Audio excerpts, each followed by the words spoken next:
IRGC,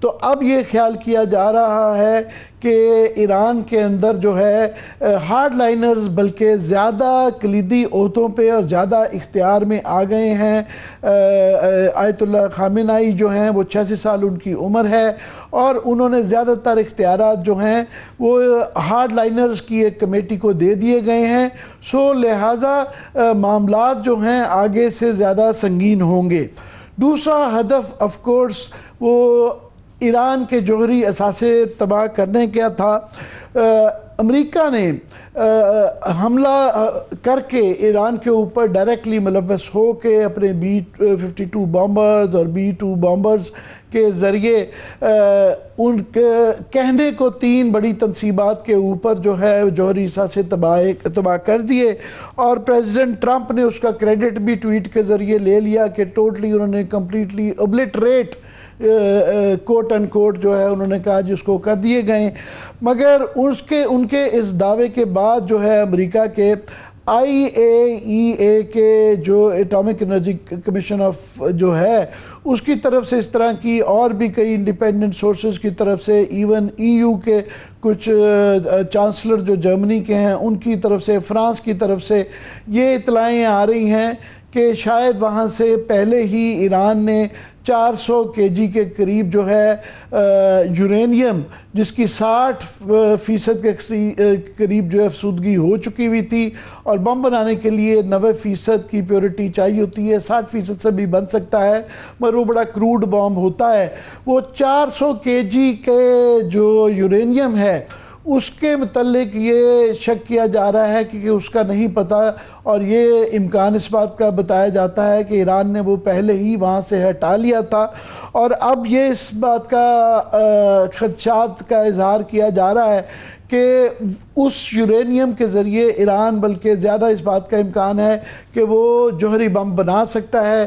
اس میں کچھ ہفتے سے لے کے کچھ مہینے 2 مہینے سے 5 مہینے کا ٹائم بتایا جا رہا ہے کہ وہ ایران اگر چاہے تو 9 سے 12 کے قریب جو ہے بم بنا سکتا ہے، اور اس کے لیے اس کی وجہ یہ بتائی جا رہی ہے کہ افسودگی جو یورینیم کی ہے 60% تک مشکل کام ہوتا ہے، اس کے بعد جو 90% تک کرنے کے لیے بہت زیادہ سینٹریفیوجز بھی نہیں چاہیے ہوتی، زیادہ سپیس بھی نہیں چاہیے ہوتی۔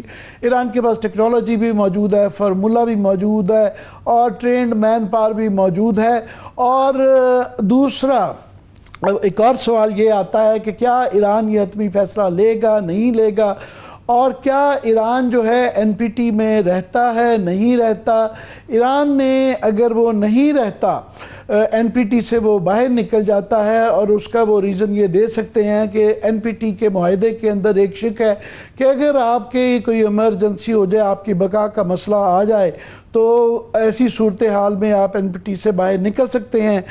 اور یہ غیر قانونی جو کہ جنگ بتائی جا رہی ہے کہ جو ایران کے اوپر حملہ اسرائیل کے کیا گیا، اور پھر وداؤٹ یونائٹڈ نیشنز کی بیکنگ کے یا ایون امریکہ کی اپنی کانگریس کی اجازت کے بغیر امریکہ نے بھی جو حملہ کیا، تو ایران کے پاس یہ عذر ہے کہ وہ NPT سے نکل آئیں گے۔ 2003 میں نارتھ کوریا نے بھی ایسے ہی کیا تھا کہ وہ NPT سے باہر نکل کے انہوں نے اپنے ایٹمی دھماکے کر لیے تھے۔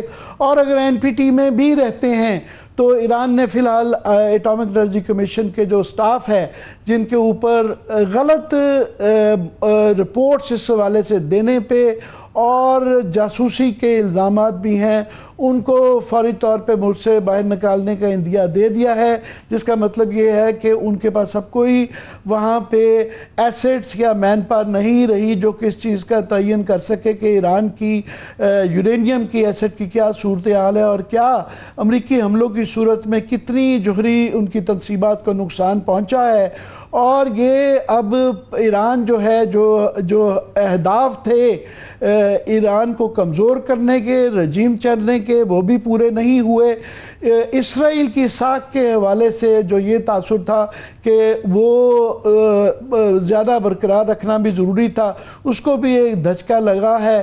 اور اس کے بعد قطر کے اوپر جو حملہ کیا گیا ایران کی طرف سے، گو کہ وہ سمبولک تھا، مگر اس کی وجہ سے پورے GCC میں بھی ایک ری تھنکنگ جاری ہے کہ کیا وہ امریکن بیسز سے زیادہ سیف ہیں یا وہ بیسز لائبلٹی بن گئی ہیں۔ تو ان سارے ایشوز کے اوپر کیا صورتحال ہے؟ ہمارے ساتھ اس وقت موجود ہیں ہمارے دو گیسٹ، لندن سے ہمیں جوائن کیا ہے ثقلین امام نے، ہمارے پرانے کولیگ ہیں 30-35 سال سے، کالج میں بھی میرے ساتھ تھے، گہری نظر رکھتے ہیں انٹرنیشنل پولیٹکس کے اوپر بھی اور پاکستان کے پرسپیکٹیو کو بھی سمجھتے ہیں۔ ساتھ میں جوائن کیا ہے ہمیں ڈاکٹر اویس سلیم نے، امریکہ میں ہیں، جرنلسٹ ہیں اور آج کل پروفیسر ہیں، امریکہ میں پڑھاتے ہیں، یہ بھی گہری نظر رکھتے ہیں، دونوں تعارف کے محتاج نہیں ہیں اور ہم ان کو وقتاً جو ہے تکلیف دیتے ہیں اور یہ ہمیشہ ہمیں اویلیبلٹی اپنی رکھتے ہیں۔ میں ثقلین ڈاکٹر صاحب آپ کی اجازت سے ثقلین سے شروع کرتا ہوں۔ پہلے تو یہ ثقلین یہ بتائیے کہ یہ جو کنفیوژن ہے کہ سیز فائر ہو گیا ہے یہ کتنا فریجائل ہے اور کیا اس وقت سٹیٹس کیا ہے وار کا؟ عامر، جو سیز فائر کا جو سٹیٹس فی الحال ہے وہ آپ نے بڑی تفصیل کے ساتھ بیان کر دیا ہے۔ سیز فائر ابھی تک ہولڈ کر رہی ہے اور تجزیہ کاروں کا یہ کہنا ہے کہ اسرائیل اس وقت لڑنے کی زیادہ صلاحیت نہیں رکھتا ہے، لیکن کیونکہ اسرائیل کو ہمیشہ سے یہ ایک عادت رہی ہے کہ اس کے کہنے پر مغرب یا امریکہ یا یورپین یونین جو ہے وہ اپنے فیصلے کرتی ہیں، تو اس کا یہ خیال تھا کہ ابھی بھی وہ جو چاہے گا وہ کرے گا، لیکن اب عملی طور پر امریکہ کے لیے بھی اس کی مدد کرنا ممکن نہیں ہے، جس کے سب سے بڑا ثبوت یہ ہے کہ فردوں پہ، نتانز پہ اور اصفہان پہ حملہ کرنے کے باوجود بھی امریکہ کو وہ نتائج حاصل نہیں کیے جس کا دعویٰ ڈونلڈ ٹرمپ صاحب کر رہے ہیں۔ اور جو ایران کی جو صلاحیت ہے اسرائیل کو تباہ کرنے کی، میزائل مار کے مسلسل، جیسے 1/3 آف اسرائیل از ڈسٹرائڈ، اور جو اسکاٹ ریٹر جیسے جو اینالسٹ ہے وہ یہ کہہ رہے ہیں کہ ان کی $500 ٹریلین کی جو اکانومی ہے، انفراسٹرکچر جو ہے وہ تباہ ہو چکا ہوا ہے، جبکہ ان کی کل GDP کا جو سائز ہے وہ اتنا ہی ہے۔ تو یہ ایک انسسٹینیبل ایک وار بن گئی ہوئی ہے اسرائیل کے لیے۔ تو ایک قسم کا امریکہ جو ہے وہ اسرائیلی اپنے ایک بلی کو یہ بتا رہا ہے کہ اب تیری بلنگ سسٹینیبل نہیں ہے، لہذا ہم تجھے وار سے بچا رہے ہیں۔ تو ایکچولی اسرائیل کو مزید ڈسٹرکشن سے بچانے کے لیے یہ امریکہ نے ایک سیز فائر کیا کہتے ہیں کہ مینیج کی ہے with the help of different diplomacy and different influential people، جہاں جہاں ان کے امریکہ کے تعلقات ہیں، اس میں قطر کا نام بھی لیا جا رہا ہے۔ ظاہر ہے قطر کے کہنے پہ ایران نہیں روکے گا۔ ایران کی بھی اپنی ضروریات ہے کہ اس نے اچھا خاصا ڈیمیج پہنچا دیا ہوا ہے اسرائیل کو، اور وہ بھی ان کو بھی سوٹ کرے گا کہ اگر یہ وار میں کوئی رسپائٹ آتا ہے تو وہ رسپائٹ کرے۔ تو اس وجہ سے لگ رہا ہے کہ یہ فی الحال جو جس نوعیت کی سیز فائر ہے، اور آپ نے بڑا تفصیل سے بتایا کہ کوئی ریٹن ایگریمنٹ نہیں ہے، لیکن دونوں نے اپنے اپنے جو اسٹریٹجک آبجیکٹیوز ہیں ان کو سامنے رکھتے ہوئے فی الحال فائرنگ روکی ہے۔ لیکن یہ آپ کو یاد ہونا چاہیے کہ ان دونوں کے درمیان جو وار ہے وہ کائنیٹک وار شروع ہوئی تھی 13 جون سے، یعنی جس میں ملٹری آپریشن اور براہ راست اوپنلی فائرنگ شروع کی۔ دونوں ایک دوسرے پر سائبر اٹیکس، کیا کہہ لیں، دہشت گردی یا انسرجنسی کہہ لیں یا سیبوٹیج جو ہے وہ پہلے بھی کرتے رہے، اور نظر یہ آ رہا ہے کہ آئندہ بھی ہوتا رہے گا۔ ایران کی جو سپورٹ ہے فار جس کو دنیا پراکسیز کہتی ہے، میں کہوں گا کہ جو اس کی ایکسس آف ریزسٹنس کے جو اس کے الائز ہیں وہ ان کو ایران مدد دیتا رہے گا اور اسرائیل ان پر حملہ کرتا رہے گا۔ تو آپ نے ایک اشارہ درمیان میں کیا تھا حماس کا، تو میں عرض کر دوں کہ حماس کا معاملہ ابھی طے نہیں ہوا ہے، لیکن جو اسرائیل کی حالت ہو گئی ہے اس میں اسرائیل کو کچھ طے کرنا پڑے گا، کیونکہ اب مغرب بہت زیادہ اس کے ساتھ چلنے کے لیے کا متحمل نہیں ہے، جبکہ یہ حکمران جو ہے مغرب کے انکلوڈنگ ڈونلڈ ٹرمپ، یہ سب کے سب اسرائیل کی مدد کرنا چاہتے ہیں، لیکن مدد کی بھی ایک لمٹ ہوتی ہے، ایک پولیٹیکل کاسٹ ہوتی ہے، ایک اسٹریٹجک کاسٹ ہوتی ہے۔ مثال طور پہ اگر آج سینٹ کام کے ہیڈ کوارٹر پہ ایران نے میزائل صرف سمبولکلی مارے ہیں اور بتا کے بھی مارے ہیں، تو یہ بڑا کلیئر میسج ہے کہ آئندہ یہ حملے زیادہ افیکٹو اور زیادہ فیٹل ہو سکتے ہیں، کیونکہ ایران نے اپنی جتنی بھی میزائل فورس تیار کی ہے یا میزائل پاور جو تیار کی ہے ان دا لاسٹ 30 ایئرس، وہ اس ہائپوتھیسس پہ کی ہے کہ اس کا امریکہ سے لڑائی ہوگی، اور جب لڑائی ہوگی تو ایران ظاہر ہے یونائٹڈ اسٹیٹس آف امریکہ کی لینڈ پر میزائل نہیں مارے گا، اس کے میزائل وہاں تک نہیں پہنچیں گے، لیکن وہ خطے میں جتنے بھی ملٹری بیسز ہیں ان سب کو ٹارگٹ کرے گا، اور اس ٹارگٹ کرنے کی صلاحیت ایران میں بہت زیادہ ہے، توقع سے بہت زیادہ ہے۔ ابھی تک جب یہ میزائل اسرائیل پہ مارنے شروع کیے تھے ایران نے، تو یہ بینجامن نیتن یاہو نے خود کہا تھا کہ 2500 کے قریب ان کے پاس بیلسٹک میزائلز ہیں، لیکن جنگ کے آخری دنوں میں بینجامن نیتن یاہو نے خود کہا تھا کہ نہیں، ان کے پاس 28,000 بیلسٹک میزائلز ہیں۔ ایران کے پاس کتنے میزائلز ہیں کسی کو معلوم نہیں ہے۔ تو ایران نے اپنی میزائل کی قوت دکھا دی ہے۔ ایران کے پاس ایئر فورس نہیں ہے، فائٹر جیٹ نہیں ہے۔ ایران کے پاس جو روس نے اس کو دینے تھے Su-35 وہ نہیں دیے ہیں، کیونکہ چین نے ایک بھی طیارہ ایران کو نہیں دیا ہے۔ تو ایران کی کل تیاریاں جو ہیں وہ میزائلز ہی ہیں، جس میں انہوں نے اس وقت شاید آپ یوں کہہ لیں کہ ان کی جو میزائل کی جو سپیڈ ہے وہ امریکہ کے میزائلوں سے بھی زیادہ تیز ہے۔ ہائپرسونک یعنی سپرسونک جو کہ ماخ 5 تک جاتا ہے، اور سپرسونک جس کا ڈیمونسٹریشن میں سکلین واپس آتا ہوں ان تفصیلات پہ۔ میں چاہوں گا کہ ڈاکٹر صاحب اوورآل جو ہے اس کے اوپر ایک اپنا احاطہ کر کے بتائیں کہ یہ ساری کے ابھی آفٹر میتھ اس کا کیا نظر آ رہا ہے، ساتھ میں امریکہ کے اندر جو ہے اس کے بعد اندرونی طور پہ کیا پریزیڈنٹ ٹرمپ کی جو ہے اس چیز کو اضافہ ہوا ہے ان کی پاپولیرٹی میں، اور دوسری طور پہ بیرونی طور پہ کیا امریکہ کی ساکھ کو اس کے بعد وہاں پہ اس کے پلسز ہیں یا مائنسز ہیں؟ بہت شکریہ عمر صاحب۔ دیکھیے اس وقت جو صورتحال ہے، جب ہم نے پچھلی دفعہ بھی بات کی تھی تو میں نے اس خدشے کا اظہار کیا تھا کہ اس جنگ کا دائرہ بڑھتا ہوا نظر آتا ہے۔ اب ڈونلڈ ٹرمپ کا معاملہ یہ ہے کہ وہ جو لفظ منہ سے نکالتے ہیں ان کو لگتا ہے کہ دنیا اسی طرح چلنی شروع ہو جائے گی۔ جو دعوے وہ الیکشن سے پہلے کر رہے تھے، چاہے وہ یوکرین کی جنگ کے حوالے سے ہوں یا اسرائیل کی جنگ کے حوالے سے ہوں، وہ اس طرح سے پورے نہیں ہوئے۔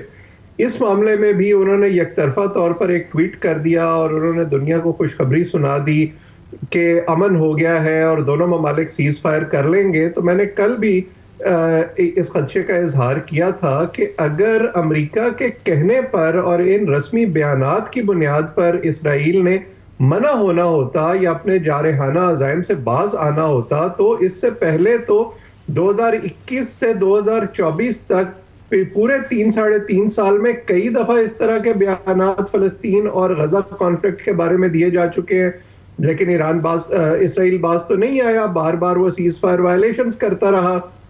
اور اس میں بھی ہم نے دیکھا کہ 24 گھنٹے کے اندر ہی دونوں طرف سے یہ کلیم کیے جا رہے ہیں کہ سیز فائر کی وائلیشن ہوئی ہے۔ ایران اگرچہ یہ کہہ رہا ہے کہ وہ ایسکلیشن نہیں چاہتے، لیکن ان کو ایک ٹائٹ سپاٹ میں امریکہ نے خود حملہ کر کے اور اسرائیل نے بار بار حملے کر کے ایک ٹائٹ سپاٹ میں کھڑا کر دیا ہے، جہاں ان کے پاس ریٹیلیٹ کرنے کے علاوہ اور کوئی چارہ نہیں ہے۔ اور فرض کریں وہ امریکہ کے کہنے پر کچھ وقت کے لیے جنگ بندی پر رضامند بھی ہو جاتے ہیں، وہ حملہ نہیں بھی کرتے، تو اس کے باوجود اسرائیل کو کون منع کرے گا؟ کیونکہ نیتن یاہو بڑے عرصے سے اس جنگ کو اور اس جارحیت کو ایک پولیٹیکل اسٹریٹجی کے طور پر اختیار کیے ہوئے ہیں۔ امریکہ کے اندر اس حوالے سے امریکی میڈیا کا اگر ہم جائزہ لیں تو ابھی تک ہمیں بڑے دبے انداز میں تھوڑی سی تنقید نظر آتی ہے، کیونکہ امریکن میڈیا پر بھی اسرائیلی لابی کا بڑا انفلوئنس ہے۔ پھر امریکن ایڈمنسٹریشن جو کرنٹ ایڈمنسٹریشن ہے یہ بھی بہت زیادہ پرو اسرائیل ہے۔ ڈونلڈ ٹرمپ کی جو کور سپورٹ ہے وہ بہت زیادہ پرو اسرائیل ہے۔ وہ بڑے خوش ہیں اس بات سے جو امریکہ نے حملہ کیا اور اسرائیل کے ساتھ اپنی سپورٹ دکھائی، لیکن ساتھ ہی ساتھ جو انڈیپینڈنٹ اینالسٹ ہیں وہ اس خدشے کا اظہار کر رہے ہیں کہ اگر امریکہ اس جنگ میں ایران کے ساتھ کھڑا ہوتا ہے اور یہ معاملہ معاف کیجیے گا اسرائیل کے ساتھ کھڑا ہوتا ہے اور یہ معاملہ آگے چلتا ہے، طوالت اختیار کرتا ہے، تو اس کا پریشر پہلی جنگوں کی طرح امریکن اکانومی کے اوپر آئے گا، اور شاید اس کی جو سیاسی کاسٹ ہے وہ ڈونلڈ ٹرمپ اور ریپبلکن پارٹی برداشت نہ کر پائیں۔ جی ثقلین میں اوورآل آپ دونوں حضرات تو سمجھتے ہیں ناظرین کے لیے کہ اس جنگ کے بعد جو ہے اس کے بڑے دوررس نتائج ہوں گے، کیونکہ یہ 75 سال سے جو ایک اسرائیل کی ایک امریکن اور ویسٹرن بیکنگ کے ساتھ ایک سپریمیسی رکھی گئی تھی، اس کے اندر ایک بہت بڑی دراڑ آئی ہے۔ پہلی دفعہ یہ ہوا ہے کہ اسرائیل کو ایک ملک ایران، پہلے اسرائیل اکیلا 5-5 7-7 مشرق وسطیٰ کے ملکوں کے ساتھ چھوٹی موٹی جنگیں کرتا رہا، مگر پہلی دفعہ اس کے گھر میں گھس کے جو ہے جس طریقے سے میزائل نے جس طریقے سے اسرائیل کے اندر تباہی ہوئی ہے، اس ایکسٹینٹ تک پہلے نہیں ہوا تھا، تو اس کی وہ ساکھ بھی خطرے میں آئی ہے۔ دوسرا، پورے GCC خلیج کے ممالک کے اندر بھی اس کا ایک یہ دیکھنا ہوگا کہ کیا اثرات ہوتے ہیں، کیونکہ امریکہ نے تنصیبات کے اوپر ڈائریکٹلی تو حملہ کر کے اپنے آپ کو جنگ میں شامل کیا، مگر وہ ورچولی شروع سے ہی شامل تھا، اور یہ تمام خلیج کے ممالک جن کی بیسز کے ریڈار بھی استعمال ہو رہے تھے، انٹیلیجنس بھی استعمال ہو رہی تھی، ان کے ذریعے ری فیولنگ بھی ہو رہی تھی، یہ ورچولی شامل تھے ہی، اور کسی کی طرف سے کوئی ایسا بیان بھی نہیں آیا تھا کہ روکا گیا ہو امریکہ کو کہ بیسز اس لیے لی گئی تھی کہ ان کے دفاع کے لیے، نہ اس لیے نہیں لی گئی تھی کہ ایک ہمسایہ ملک کے اوپر حملہ کرنے کے لیے فیسیلیٹیٹ اعلیٰ کار بنائی جائیں۔ تو قطر کے اوپر میں دیکھ رہا تھا ثقلین، آپ نے بڑی اپنی ایک، میں آپ کی رائٹنگ دیکھ رہا تھا، آپ نے تفصیل بتائی تھی کہ سمبولکلی قطر پہ کرنا کیوں اہم تھا، اور یہ باقی ملکوں کو اس کے ذریعے کیا پیغام دیا گیا ہے، اور کیا سوچ بچار GCC کے ملکوں میں جاری ہوگی اس کے بعد؟ جو سمبولک حملہ ہے یہ سینٹ کام کے ہیڈ کوارٹر پر ہے، اور سینٹ کام کا ہیڈ کوارٹر آپ اگر دیکھیں تو جو پیسیفک میں ان کا ایک کمانڈ سینٹر ہے جو کہ چائنا کے لیے بنایا ہوا انہوں نے، اور ایک جو نیٹو بنایا ہوا ہے، ان 3 بڑے سینٹرز میں نیٹو کے بعد سینٹ کام کی اہمیت ہے۔ اور اگر امریکہ کے اگر آپ اقتصادی مفادات دیکھیں تو یعنی ملٹری کے علاوہ اقتصادی مفادات دیکھیں تو سینٹ کام نمبر 1 آتا ہے، کیونکہ سینٹ کام دنیا کے تیل کو جو ریگولیٹ کرنے کی جو پالیسی ہے، امریکہ کے جو ڈالر کی حیثیت ہے، وہ تیل کیونکہ اسی میں ٹریڈ ہوتا رہا ہے، اور پھر یہ کہ جس طرح وہ دنیا کی دوسری اکانومیز کو، چائنا، جاپان، انڈیا، یہی جیسے ممالک کی جو اکانومیز کی، میں صرف ایڈ کر دوں کہ سینٹ کام کے علاوہ US اور ایئر فورسز سینٹرل کمانڈ کا دفتر بھی ہے، جس طرح ہم بتا رہے ہیں کہ یہ 21 ممالک کو جو ہے مینیج کرتا ہے وہاں سے، ساتھ میں کولیشن آپریشنز سینٹر بھی یہیں سے ہے کہ تمام جو ان کی ویسٹرن ایلائز ہیں ان کی جو بھی آپریشنل فیسیلیٹیشن ہوتی ہے وہ بھی یہاں سے ہوتی ہے۔ تو اس پورے خطے کو امریکہ کی فارورڈ بیس جو ہے وہ قطر تھی، 1000 کے قریب جو ہے 10,000 کے قریب جو ہے وہاں پہ ٹروپس ہیں، اور 100 کے قریب مختلف جہاز ہیں، اور پورے خطوں میں جو ہے ڈیگو گارشیا اور گوام کے بعد B-52 بامبرز کی یہ ایک واحد ایئر سٹرپ ہے جو کہ اس خطے میں وہ قطر میں موجود تھی۔ پلیز جاری رکھیے گا۔ جی ہاں، اور یہاں پہ ان کے پاس ایئر کرافٹ کیریئرز بھی ہیں جو انہوں نے اس جنگ کی وجہ سے اس بیس سے باہر نکال لیے، تاکہ اگر بیس پر اٹیک ہو، یعنی وہ خود بھی تیار تھے کہ اگر بیس پر اٹیک ہوگا تو کس طرح بچائیں گے۔ تو یہ ہے اہمیت اس کی، آپ نے بہت اچھے طریقے سے بتا دیا سینٹ کام کی جو اہمیت ہے۔ تو یہ امریکہ کے ایک نرو سینٹر ہے گلوبل پاور کا، کیونکہ یہاں پہ صرف ان کی ملٹری بیس کے ذریعے صرف وہ ملیٹریلی کسی کو اپوز نہیں کر رہے، بلکہ اپنے اکنامک انٹرسٹ کو پروٹیکٹ کر رہے ہیں، اور جو دنیا پہ ایک جو تسلط ہے تیل کی سیاست پہ یا تیل کی سپلائیز پہ، وہ بھی وہ اس کا بھی کنٹرول اس سینٹ کام کی وجہ سے امریکہ کے پاس ہے۔ تو اب اس صورت میں اگر یہاں پہ جنگ چھڑتی تو یہ دنیا بھر کا جو تیل کی تجارت تھی وہ معطل ہونی تھی یا اس میں رکاوٹ آنی تھی، اور پھر اس کے نتیجے میں چین اور انڈیا اور جاپان کے لیے یا کوریا کے لیے جو مسائل آنے تھے وہ تو آنے ہی تھے، لیکن یہ تھا کہ تیل کی قیمتیں شوٹ اپ کر جانی تھی۔ تو یہ صرف سینٹ کام محض ملٹری اڈا نہیں ہے، بلکہ امریکہ کے اقتصادی مفادات کا ایک بڑا اہم نرو سینٹر ہے۔ تو یہاں پر ایران نے جو میزائل اٹیک کیا ہے بالکل سمبولک ہے، لیکن سمبولک ایک ایسے ہیں کہ اگر یہ بات میں سمجھانے کے لیے صرف ایک مثال دوں گا کہ آپ ایک جنگ کسی بھی میدان میں لڑ سکتے ہیں اور وہاں پہ زیادہ طاقتور وہ ثابت ہوتا ہے جس کے پاس زیادہ ہتھیار ہے. تو امریکہ کے پاس جو ملٹری فورس ہے کسی شک و شبہ سے بالاتر دنیا کی سب سے طاقتور فوج جو ہے وہ امریکہ کی ہے. لیکن اگر ایک طاقتور آدمی کو آپ ایک عام جگہ پر لڑے تو وہ آپ کو ڈھا سکتا ہے, آپ کو گرا سکتا ہے, آپ کو مار سکتا ہے. لیکن اگر آپ فرض کیجئے ایئر کرافٹ میں بیٹھے ہوئے, پلین ہائی جیک ہوا ہوا ہے اور وہاں پہ کوئی طاقتور آدمی کے سامنے آپ کے پاس ایک پستول ہے, تو وہ طاقتور آدمی آپ کو, وہ آپ کی اس پستول کا لحاظ کرے گا اور اپنی ہینڈ گرینیڈ یا اپنی مشین گن نہیں کھولے گا کیونکہ پورا ایک کرافٹ کریش کر سکتا ہے. تو اسی طرح اب یہ صرف میں نے مثال کے لیے ایک چیز دی ہے, اس کو اخلاقی اینگل سے نہ دیکھیے, اس کو صرف ایک آپریشنل اینگل سے دیکھیے کہ اگر اسی طرح گلف میں یعنی خلیج فارس میں اگر امریکہ ایران پر حملہ کر کے ایک وسیع آگ پھیلاتا ہے تو یہ جو کہتے بارود کا جو ڈھیر ہے اس کے ارد گرد تیل کے کنویں ہیں, آئل کے بیرلز ہیں, یہ تمام جی سی سی کنٹریز کے لیے بہت زیادہ یہ کرائسس جو ہے سوال چھوڑ جاتا ہے کہ ان کو اپنی بقا کے لیے, اپنے سروائیول کے لیے کیا بڑے فیصلے کرنے ہوں گے.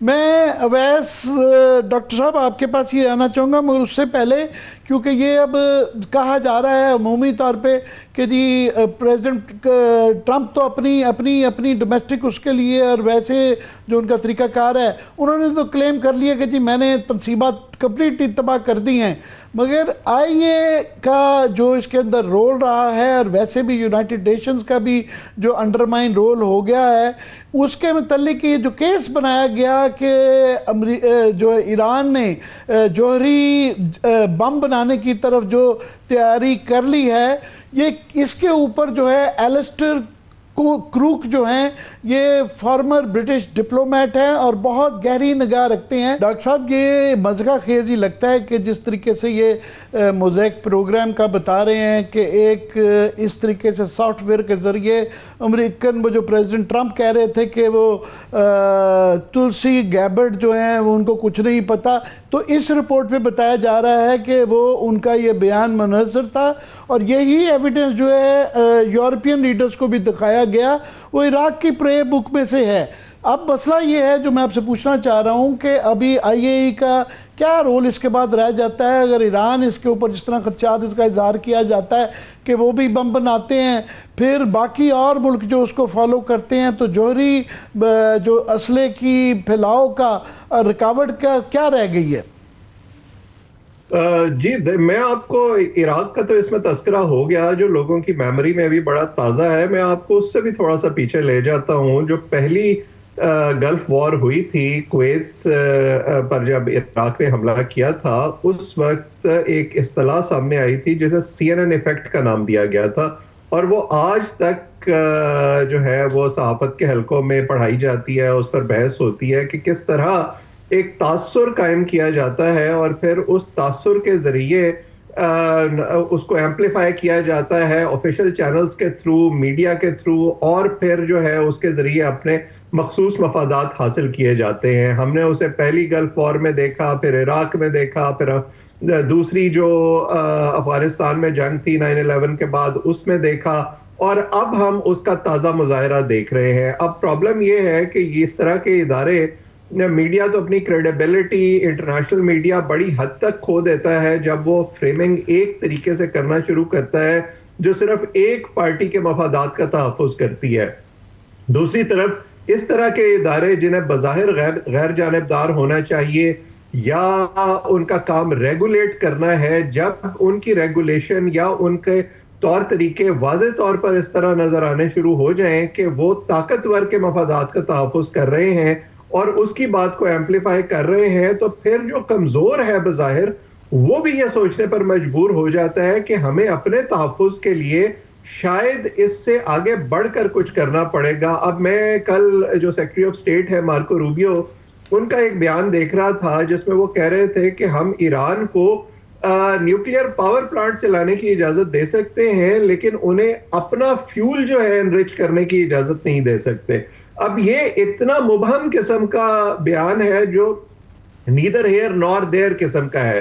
دوسری طرف ڈونلڈ ٹرمپ جو ہیں وہ اپنے ارد گرد جو تمام ان کی ٹیم ہے ان کا رول صرف ان کو یہ بتانے کا ہے کہ آپ جو کر رہے ہیں وہ ٹھیک کر رہے ہیں. ان میں سے کوئی ایسا نہیں ہے جو ان کو یہ بتا سکے یا مشورہ دے سکے کہ آپ کی سوچ کہاں غلط ہے, کہاں درست کرنے کی ضرورت ہے, یا اس مسئلے کے جو الٹرنیٹیو حل ہیں وہ کیا ہو سکتے ہیں. تو اس کی وجہ سے اس وقت امریکہ کے اندر جو ایڈمنسٹریشن ہے اس سے مجھے کوئی زیادہ امید نہیں ہے.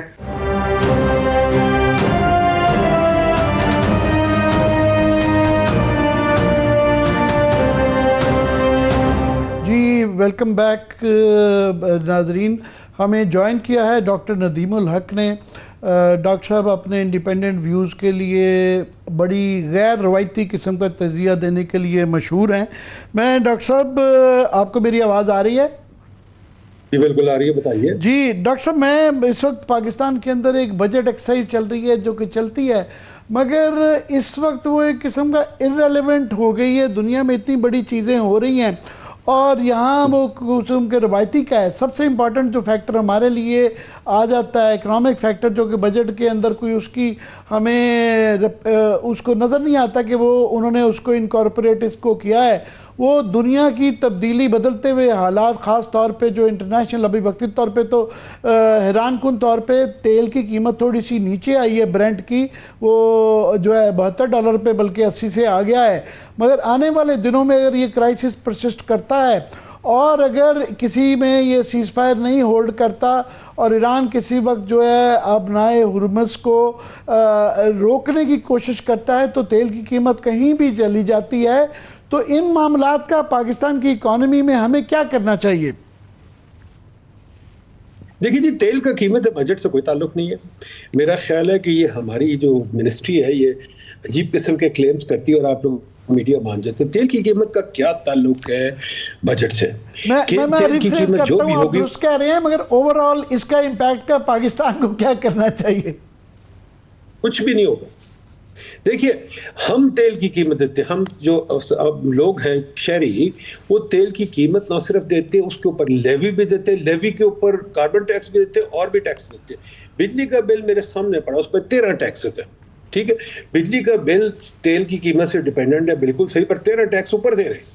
اور پھر یہ بجلی کا بل تیل کی قیمت اوپر نیچے بار بار کرتے ہیں تیل کے حساب سے. تو اس کا کوئی تعلق نہیں بجٹ سے. بجٹ جو ہے اگر ہمیں بنانا نہیں آتا تو وہ اور بات ہے. میں بار بار آپ کو بتاتا ہوں بجٹ بنا لیتے. آپ مجھے بتائیے پچھلے 30 بجٹ لے لیں اور ان ساروں میں بیٹھ کے دیکھیں فرق کیا. ہر بجٹ ایک ہی کوشش کرتا ہے کہ ہم بڑھا دیں ٹیکسز, اور ٹیکس اپون ٹیکس. بجلی کے بل پہ 13 ٹیکسز ہیں. کس ملک میں 13 ٹیکسز ہوتے ہیں ایک چیز پہ؟ ٹھیک ہے, فون پہ 3 ٹیکسز ہیں. مجھے بتائیے یہ ٹیکس اپون ٹیکس کا نظام جو ہے یہ کیا ہے؟ اب آپ نے یہ بھی لگا دیا کہ میں نے پراپرٹی لینی ہے یا آپ نے بیچنی ہے, یا کسی نے پراپرٹی بیچنی ہے, ایف پی آر سے پرمیشن لیں. بھئی ایف پی آر سے پرمیشن کیوں لینا ہے؟ ایف پی آر کیا اس کو پتہ ہے جو پرمیشن لینی ہے. آپ خدا کے واسطے ہر چیز میں ہم نے قدریں لگائی ہوئی ہیں, یہ بیوروکریٹک چیزیں لگائی ہوئی ہیں جہاں کہ کوئی بندہ بیٹھا. ایف پی آر سے پرمیشن لینے میں کیا مسئلہ ہے؟ صرف یہی ہوگا نا ایف پی آر والا تھوڑا بھتہ مانگ لے گا, ختم ہوگی بات. یہ چیزیں ہم اگر چھوڑیں گے تو بات بنے گی. اور بجٹ جو ہے عامر صاحب, میں بار بار کہہ چکا, جو ملک ترقی یافتہ ہوتے ہیں, جو ترقی کر جاتے ہیں, ان میں بجٹ کی کوئی اتنی اہمیت نہیں ہوتی. جو ملک پیچھے رہ جاتے ہیں وہ بجٹ کی باتیں کرتے ہیں. یہ ملک اس دن ترقی کرے گا جس دن آپ بجٹ میں پروگرام ہی نہیں کریں گے. جس دن آپ کہیں گے بجٹ ہو گیا, کیا فرق پڑتا ہے؟ بجٹ تو حکومت کے خرچے اور تو کچھ نہیں ہے. اور یہ جو ٹیکسز لگا رہے ہیں بار بار, میں تو 1000 بار ہی لکھ چکا ہوں, یہ بڑی بے وقوفی والی بات ہے. اکانومی کو روک رہے ہیں, دیٹس آل. تو تیل کی قیمت دنیا کے میں ٹیکس کی اس میں ایک خبر ایڈ کر دوں جو مجھے تو جب سے میں نے پڑھی ہے مجھے ہنسی آ رہی ہے کہ انہوں نے جو ہے نا ایک کنسیشن واپس لی ہے کہ جی ان کو 26 ارب روپے کے جو ہے نا نئے منی ٹیکس لگے ہیں, کیونکہ سولر کے پاس جو ہے وہ انہوں نے جی ایس ٹی جو ہے نا 18 سے واپس 10 پہ لے گئے ہیں. 10 بھی بہت زیادہ ہے, لوگوں کے ساتھ زیادتی ہے کہ وہ 10 روپے بھی لینا, اور تنخواہوں کی جو کنسیشن تھی وہ بھی تھوڑی سی آئی ایم ایف کے کہنے پہ کم کی ہے. مگر ساتھ میں جو مذکر خیز بات ہے, انہوں نے جو فیڈرل ایکسائز ڈیوٹی ہے وہ ایک مرغی کے اوپر جو ہے وہ 10 روپے لگا دی ہے, اور وہ کہتے ہیں کہ پاکستانی جو ہیں 1.5 ارب مرغیاں کھاتے ہیں اور اس سے ہم 15 ارب روپیہ مرغی کے اوپر ٹیکس لگا کے بچائیں گے. تو یہ کیا کہ باتیں کی جا رہی ہیں, ذرا میں سمجھائیں ذرا آپ ایز این اکانومسٹ. یہ جی بات بڑی سمپل ہے. قدیم زمانے میں ٹیکس عجیب عجیب چیزوں پہ لگتا تھا. آپ کو یاد ہے کہ یہ جو قدیم زمانے میں لوگ تھے انہوں نے ٹیکس لگایا تھا, فار ایگزامپل عجیب عجیب چیزوں پہ ٹیکس لگایا تھا. تو ہمارے ملک میں انفارچونیٹلی ترقی نہیں ہوئی. ہم وہیں بیٹھے ہوئے اکبر بادشاہ یا رضیہ سلطانہ کے زمانے میں کہ ٹیکس لگا دو جدھر نظر آتی, کوئی کسی کی پوشاک نظر آئے, کسی کی پگڑی نظر آئے, کسی کا کپڑا نظر آئے, ٹیکس لگا دو. دیکھیں دنیا جہاں میں بڑی ترقی ہو گئی, لوگوں نے بڑی کام کیا ہے. ٹیکس کے پرنسپلز ہوتے ہیں کچھ. ایک پرنسپل ہوتا ہے ایک چیز پہ ایک ہی ٹیکس لگتا ہے. دوسرا پرنسپل ہوتا ہے ٹیکس اسے لگتا ہے کہ وہ آپ کے کام میں دخل نہ دے. تیسرا چیز ہے ٹیکس اسے لگتا ہے کہ وہ پرائسز جو ہیں ان کا آپس میں ریلیٹو نظام جو ہے وہ چینج نہ ہو. یہ پرنسپلز ہیں ٹیکس کے, پر ہم تو ان سب کو ختم کر دیتے ہیں. اور مجھے افسوس آتا ہے کہ ایون IMF جس کو اکنامکس آتی ہے وہ بھی ان چیزوں میں شامل ہے, ورلڈ بینک بھی ان چیزوں میں شامل ہے. میں نے آج یہ اخبار میں آرٹیکل لکھا ہے ورلڈ بینک IMF پہ کہ یہ بھی کیا باتیں کر رہے ہیں. مسئلہ یہ ہے جی کہ ہم لوگ سب جو ہم نے دنیا میں سیکھا ہے, جو نالج آئی ہے, جس وجہ سے ہم اکنامکس اکاؤنٹنگ اور چیزیں پڑھتے ہیں وہ ہم سب بھول جاتے ہیں. یہاں کے اب سب کرتے ہیں. دوسرا ہم ٹیکس لگا کس لیے رہے, مجھے بتائیے. پچھلے سال عامر صاحب میں نے حساب لگایا ہے 60 نئی ایجنسیز بنی ہیں. یہ ایجنسیز کیوں بن رہی ہے؟